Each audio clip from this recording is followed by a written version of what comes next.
Tyrique Stevenson is the Chicago Bears early round draft pick that I'm most excited about.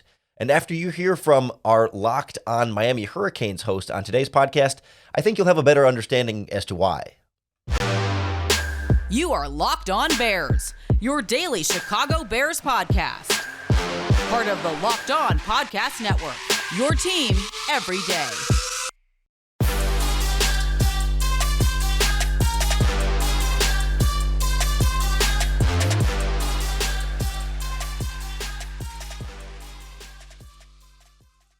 This is Locked On Bears, and I'm your host, Lorin Cox. I'm here to bring you your daily, in-depth Chicago Bears news and analysis. You can follow me on Twitter at CoxSports1.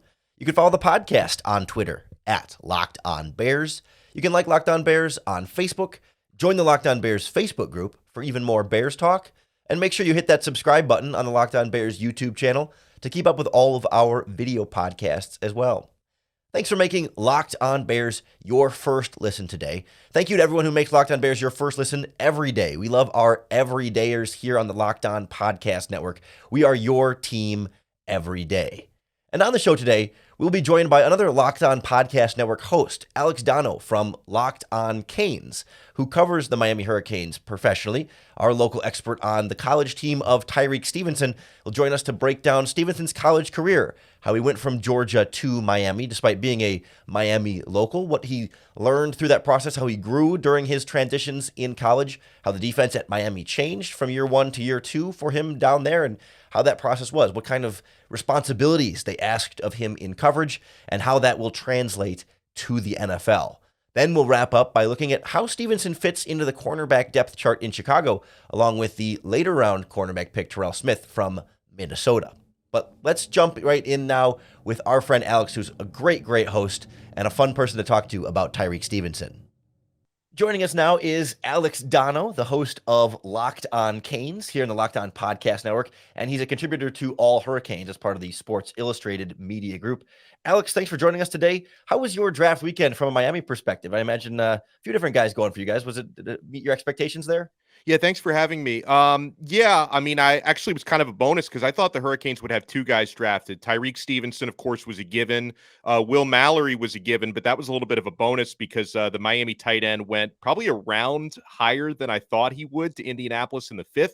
I thought he might end up being a 6th-round pick.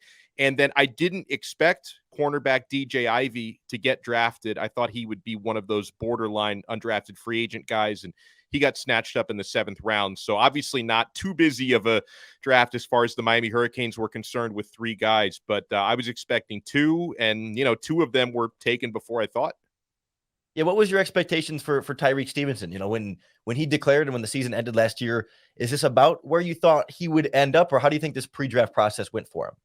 Well, the pre-draft process really helped him as far as the workouts and his performance in the Senior Bowl, because coming off just a really, not specifically to him so much, but just a really bad season for Miami's defense last year all around, I didn't know how much that was going to hurt Tyrique's draft stock. Heading into 2022, I'm thinking this guy is probably a fringe first-round guy, late first-round, early second-round type. And then he was, and not to say he was great last year, but in 2022, I think that some of what might have hurt his draft stock just a little bit was not really having a lot of help, and Miami's defensive secondary having really poor communication. It was one of those things, Lorin, where you watch some of the coverage breakdowns last year, and maybe a guy that Tyrique was covering caught a deep ball, but then you're not sure, was he supposed to have safety help there? What happened to the communication? It was just really, really bad all around for Miami. So that didn't do him any favors. And then, of course, heading into a lot of the postseason pre-draft stuff, he ran really, really well. He's got a lot of those tangibles when it comes to his size, being a 210-pound guy. And I look at Tyrique Stevenson as being someone who's both physically and mentally ready for the NFL, because something, you don't hear a whole lot about in a lot of the scouting reports, because not all the people who write those get to cover Miami in person. He's someone the last couple of years, his personality has always stood out to me, Tyrique. I mean, he's always been a leader among men. I can remember last year covering the Miami Hurricanes media day, and, he was kind of like the class clown, but in a constructive way. Like, he was walking around, kind of messing around with his teammates and getting guys fired up and hyping up his teammates.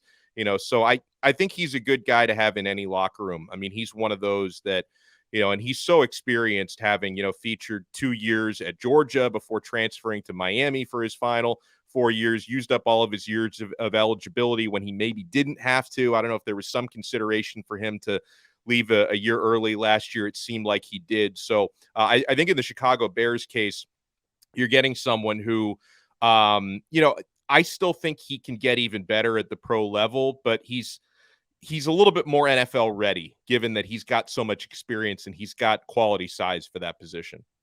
I'm glad you mentioned the personality thing, because that's really interesting. I know, when like you said, people that aren't around Miami, if you just read the scouting report, someone's always going to mention when he was arrested at Georgia, disorderly conduct. I mean, that was 4 years ago now, but all of a sudden you have that one mark on your record and people already assume, like, okay, maybe there's off-field concerns and red flags for him in that regard. But safe to say that at least during his time at Miami, there were no concerns about that whatsoever.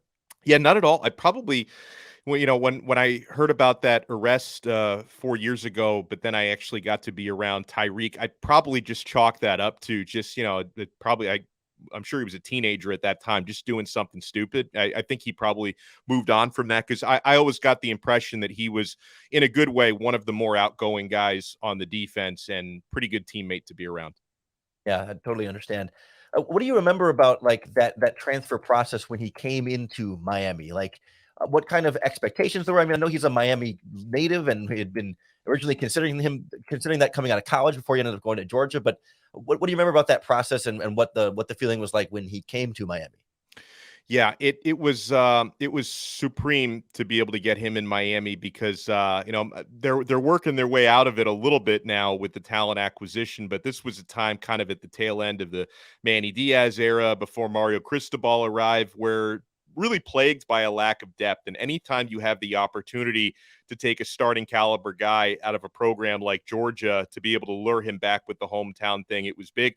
And then also Tyrique Stevenson, he really fits the mold of a classic Miami Hurricanes corner, in that he can play that press man coverage. I mean, that's really something that he excels in. And that's always one of those things you'd like to be in the Miami Hurricanes DNA. So there was definitely a lot of excitement when he came through, and, more or less lived up to that. Again, the defense was not good last year. I don't put most of the blame on his shoulders for that. This episode of Locked On Bears is brought to you by Built Bar, the makers of the world's best tasting protein bars. Built Bars are unlike any other protein bar product I've had. They taste delicious, but they're actually good for you.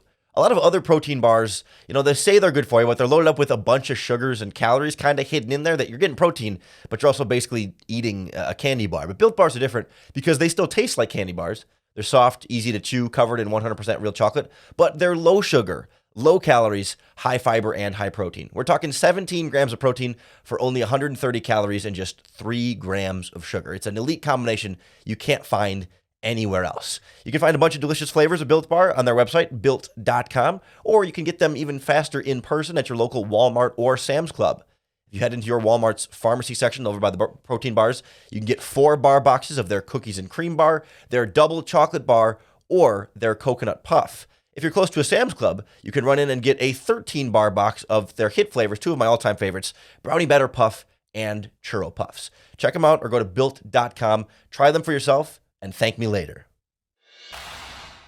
Talking to Alex Donno here from Locked On Canes. And Alex, how did that transition go from Manny Diaz to Mario Cristobal? Like, what kind of differences, at least for Tyrique, do you see from 1 year to the other, as far as like what's going on with the coaching staff and even schematically on the field? How much carryover was there, and how different was it?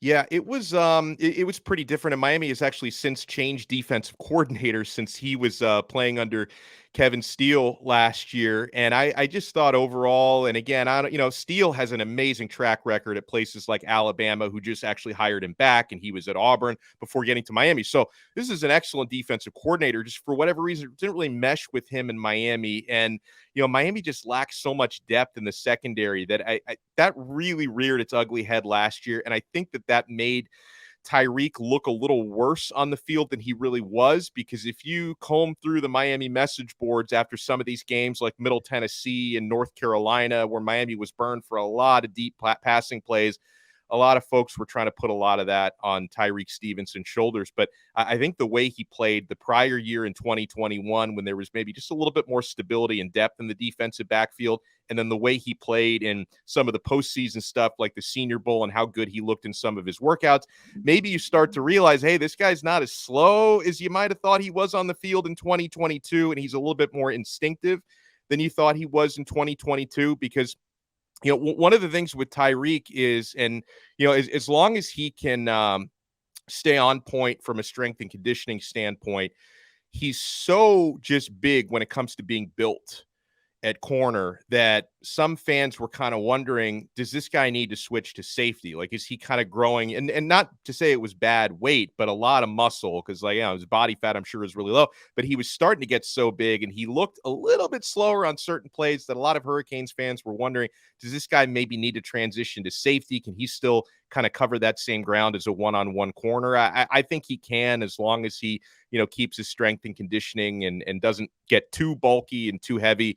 I think he's capable of doing that. How much do you think he was able to rely on, height, weight, and speed, the length that he has, his physical tools, how much was he relying on that to make up for maybe times when his coverage technique or the way he's reading the play isn't perfect, but because he's a little bit faster and a little bit stronger, it can be more physical, that he can make up for areas when he has maybe mistakes here? Like how reliant was he on that versus just being a really skilled technician at the cornerback position? Yeah, I think that's a great question, because sometimes like his first step or his jump, his first step can sometimes be a little bit of a step behind, I think. So I think that's something where he may be compensated for that with a little bit of his size and speed, but then like his actual pure technique and coverage, I think, is pretty strong. And he's also got a pretty good nose for the football. I mean, had 2 interceptions this past year, was pretty consistent in producing some of those. So I definitely think that he kind of makes up for his first move a little bit with his speed, but overall, I think it's something that can be fixed just through, right scheme and right coaching. What kind of responsibility did they put on him in coverage? I know you mentioned he's that sort of classic press man Miami cornerback. Does that mean he's kind of one-on-one on the boundary there without a lot of safety help, or what kind of, was he always on, number one receivers kind of following them around, or how did they sort of balance the responsibilities on his shoulders?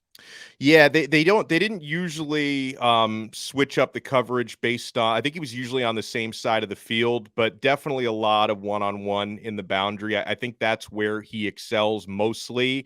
Didn't really need a lot of that safety help. So it's going to be kind of interesting to see how he transitions into the league when it comes to man coverage versus zone coverage, because he's pretty strong on the outside. That's usually what they relied on him for. Sure. What about in the running game? I know he's a guy who's not afraid to throw his body around, but how much do they rely on the cornerbacks there to kind of get in and get dirty versus just kind of, hanging out on the edge to be contained to funnel people back inside to the linebackers? That's where you're going to like Tyrique Stevenson a lot. And that was one of those things. I'm glad you brought that up, because I think that was a bigger factor in the 2021 Manny Diaz defense than it was in the 2022 Kevin Steele defense under Mario Cristobal. He's really strong in the running game. You're going to see him behind the line of scrimmage quite a bit if the scheme calls for it. He's a really strong tackler. I mean, that comes with not only his size, being a 210-pound plus guy at this point, but having pretty good tackling fundamentals. And that was one of those things that overall Miami's defense has been lacking that the last few years. They were a little bit better from a tackling standpoint in 2022. In 2021, they were right near the bottom of America when it comes to missed tackles, but he was one of the few guys who was a little bit less symptomatic of that. So I think that's an area where you're going to like Tyrique Stevenson. I think that's one of the reasons why he ended up being a second-day pick. And maybe if Miami's defense had been better overall last year, he might have even been a night one pick, because I know like one of the scheme fits, one of the teams that we were kind of looking at in the first round was the Seattle Seahawks. If they decided to pull the trigger, they didn't end up doing that. So he ends up in Chicago in the second round, but he excels in that area for sure. And the Bears traded up for him. So clearly kind of valuable to get to him at that spot. So I know you touched on this a little bit earlier, but I want to hone in on it a little bit more. What do you think of like expectations for him in the NFL? You mentioned you think he can be better in the NFL than he was in the pros, but like what's the range of outcomes there? What does the high end look like, and maybe what does the low end look like? Yeah, so I think I guess I can start with the low end, because he's not like he's very fast for his size. I don't think he's going to be one of the fastest corners in the NFL. So if maybe some of his technique, off his first step becomes exposed and he's kind of a step behind his receivers, then, maybe if kind of the worst case scenario plays out, you're going to see him get burned deep quite a bit. I think no matter what, he's going to be good against the running game. But, I think potentially, if he doesn't continue an upwards trajectory, he could end up being a liability and giving up some bombs down the field. Maybe he'll compensate for some of that with some interceptions and some pass breakups, because he's got a pretty good nose for the football. But then, I think on the high end, you've got he plays taller than he looks. Like I hadn't refreshed myself on his height until this morning. I think they only list him at 6 foot tall, which he seems to play a little taller than that. I would have guessed he's more like a 6'2" guy. So maybe that's a little bit of a conservative listing, because he's got good length to go along with his girth. So if he can stay step for step with receivers, I think he could end up not necessarily being like a old school Darrelle Revis type of lockdown guy, but I think he's got a lot of high upside with his size and with his technique. So I think he could end up being one of the more reliable cover corners out there if things kind of play out the way that I think he could. And you mentioned something I hinted at earlier. Over the years, Miami has had quite a few players. I can think of another defensive back years ago, Sam Shields, who really didn't do much of anything at the college level, ended up being a really, really good pro once he got to the Green Bay Packers. And I think Tyrique Stevenson, just based on some of the instability and going through a coaching change for the brief time that he was in Miami, I think this guy could end up even peaking in the pros more than he peaked in college. And then another thing, Lorin, that I think plays out pretty well for Tyrique is he's been pretty consistent in avoiding any sort of serious or nagging injuries. I mean, in the 4 years that he featured, 2 years in Georgia, 2 years in Miami, never played fewer than 10 games in a season. He played in 11 for Miami last year. So he's been pretty consistent with his body and avoiding some of that nagging stuff that keeps a lot of guys out. So hopefully that projects into the NFL as well. Well, Alex, I know you've been consistent with how well you're covering the Miami Hurricanes for us here on Locked On Canes. Really appreciate you joining us on the podcast today. Let everybody know again where they can find your work, especially if they want to go back and see past Tyrique Stevenson stuff or just other Miami Hurricanes content you have coming out. Yeah, well, if you watch any of my post-game breakdowns from last season, if I ever throw Tyrique under the bus, don't overreact to it too much, because Miami had some bad losses. And sometimes he was burned last year. So if anybody goes that deep into the archives, but we did talk a little bit about Tyrique in I think it was our Friday episode last week, the day that he ended up getting taken. We talked about him a little bit. So if you guys want to check that out, and yeah, you can find the show at Locked On Canes on YouTube, Apple Podcasts, Odyssey, Spotify, wherever you get your pods. Happy to be on with you and keeping it in the Locked On family. And good luck to Tyrique, because I'm definitely going to be watching him and rooting for him next year. Excellent. Thanks so much, Alex. Thank you. Thanks again to Alex Donno from Locked On Canes for joining us on the podcast today. And now I want to turn our attention to this cornerback depth chart more broadly and how Tyrique Stevenson fits into this conversation for the Bears. We heard from Alex there that Stevenson is more comfortably and more naturally the outside cornerback position, right? The quote-unquote starter on the outside. The Bears last year had Jalen Johnson and Kyler Gordon play that in the base defense, and then when they went into nickel, Kindle Vildor would come off the bench, play the outside cornerback position, and Kyler Gordon would go back into the slot there. Worth noting, the Bears still have Kindle Vildor around, still have Terrell Smith, who they drafted this year, who's another outside cornerback that we'll learn a little bit more about throughout this pre-draft process. So all of a sudden, you got some names, you got a lot of youth across the board, but I want to start with what the Bears general manager Ryan Poles said after the draft about how he envisions these players fitting together. Ryan, was there a motivation back to the cornerback situation to make it easier for Kyler almost to find a guy that could take over that role one day and that allow Kyler to just be able to focus on the inside?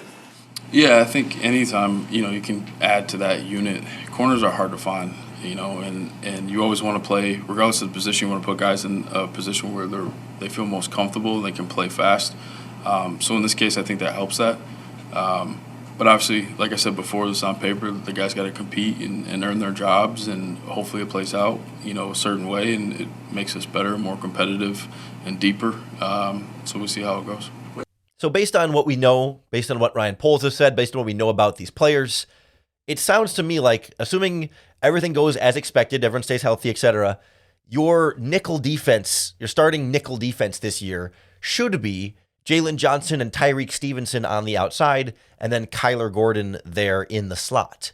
The question that remains for me is what you end up doing in base. And when you just have two cornerbacks on the field, are those two cornerbacks, Jalen Johnson and Tyrique Stevenson, still on the outside, and Gordon only plays in the slot this season to try and give him one specific role, but understanding that he's then going to play fewer snaps as a result? Or do you stick with what you did last year of sorts and have Gordon and Johnson on the outside in your base defense and bring in Stevenson's as your number 3 cornerback in nickel only, but playing on the outside?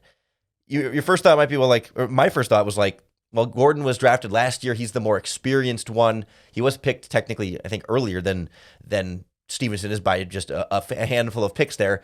You might think then Gordon will probably still play the same role as last year, and then Stevenson would just replace Vildor's snaps almost exclusively, right? He'd only play in nickel on the outside. But I don't think it's out of the question that Stevenson and Johnson could be your 2 full-time outside cornerbacks, and then Gordon only plays the slot. I mean, only here is kind of the main key word that, the Bears play so much nickel that it's really a starting role on that position in this Bears defense. The number 3 cornerback is going to play a heck of a lot more than comparatively the number 3 linebacker in the base defense there. As I look at the snaps that the cornerbacks played last year, Gordon actually led the way with 863 because there were injuries. Jalen Johnson played 656, and then Kindle Vildor played 531. So comparatively, he's not playing that many fewer snaps compared to the other cornerbacks. There's clearly fewer total, but it's not like he's playing half as many snaps. If you're the number 3 cornerback in this defense, the player who only plays in the slot isn't going to play that much less. I think you ultimately end up with a fairly neatly aligned depth chart here, and I do think it becomes a competition, right? We know Jalen Johnson is number 1 cornerback, no doubt. We know Kyler Gordon is your top slot option, no doubt. And then on the outside, then it's sort of Tyrique Stevenson versus Terrell Smith versus Kindle Vildor, and maybe sort of a competition of how comfortable you feel with Gordon. I think you want your 2 best cornerbacks on the field in base defense. Johnson plus who gives you the better chance, Stevenson or Gordon, right? They might not be directly competing at the same position or for the same snaps during training camp practices, but you kind of have to reevaluate which 2 are our best 2, and then the third one, who's ever not your best 2, the third one comes in only for those slot-specific snaps. Then I think on the bench, it's Terrell Smith fighting for Kindle Vildor's job, fighting for Jalen Jones, the undrafted free agent last year. He's going to be in those competitions as your backup outside cornerbacks. And Josh Blackwell comes back from last year as your true backup slot. So I think it's Johnson, Stevenson, Gordon, Smith, Vildor, Blackwell are probably your top 6, with Jalen Johnson competing with Vildor for probably that 6th spot.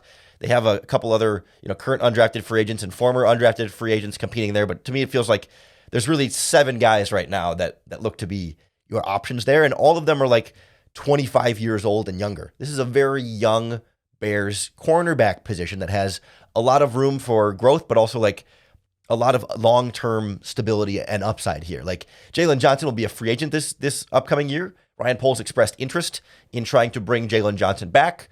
He also had expressed interest in trying to bring David Montgomery back. It doesn't always happen just because you want to bring a guy back. But, with or without Jalen Johnson here, you've got Gordon for the next 3 years of his rookie contract. You got Stevenson for 4 more years. You got Smith for 4 more years. Of course, Vildor's only got another year left in his deal, but you could presumably bring him back. Blackwell, you've got a lot of control over the future of these young players. They're just going to have to step up and play as good as possible moving forward. You're going to need these guys to play like veterans, to be solid and reliable on that back end, especially if you have questions about your pass rush right now, questions about your defensive line and the defensive end position in particular, and how much production you're going to get out of that group.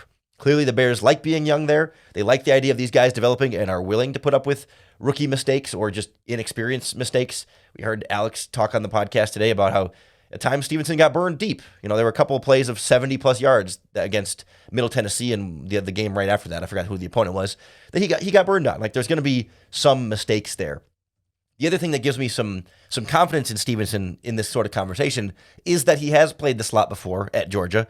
He didn't necessarily love it. It's part of why he transferred to Miami, but not the sole reason. And I also think he's got the build and I think some of the skill set to be able to play safety if you absolutely need him to, right? You don't want to have to move him to safety. It's sort of I don't want to say like a last resort, but it's like, hey, if things at cornerback aren't working out, you have other options with him, right? It's not like one of these 5'9" slot cornerbacks that can only play slot and that's pretty much it. That's all he's able to do. Like, he's big and strong and fast and long. Like, he can potentially work out at other positions if for some reason the NFL cornerback position ends up being just a little bit more than he can handle. Like, that's why I like Stevenson. Like, I think there's a floor already that you feel like he's pretty good and can man-to-man guys right now, which is really valuable. You think he can shore up some of the mistakes he made at cornerback and be very good at cornerback. But even if he can't do that as well, I still think he could have a career potentially playing in the slot or at the safety position. Or at least it's worth a shot to try and see if you could still get more out of him in some of those other ways. We'd love to hear what you think about Tyrique Stevenson, how you feel about him as a draft pick and his fit in this Chicago Bears defense. Leave us a comment here on this video on the Locked On Bears YouTube channel. You can tweet us at Locked On Bears. You can post in the Locked On Bears Facebook group as well to keep the conversation going. However you do it, just make sure you hit that subscribe button wherever you listen to podcasts or on our YouTube channel. That's going to be the best way to keep up with all of our daily, in-depth Chicago Bears news and analysis. Thank you to everyone who tuned in to Locked On Bears, making us your first listen and being your everydayer, our 5-day-a-week listeners here on the podcast. You guys are the diehards, the machines that keep us rolling. Make sure you come back on Monday to make Locked On Bears your first listen again. We're going to talk to our friends from Locked On Gamecocks about Zach Pickens, the defensive tackle picked in the 3rd round. Get to know him the same way we've done the last 3 podcasts with Darnell Wright and Eric Kane from Locked On Tennessee Volunteers, and yesterday with Brandon Olson from Locked On Gators. Go take a listen to those if you really want to get to know these Bears draft prospects that much better. We'll also need to break down these undrafted free agents. We might end up doing that on Monday and pushing the Gamecocks day back a little bit. We'll see how it goes with rookie minicamp and all that stuff. But lots of goodies coming your way here on Locked On Bears. So you got to be subscribed, got to be an everydayer, and you got to come back for your next opportunity to bear down.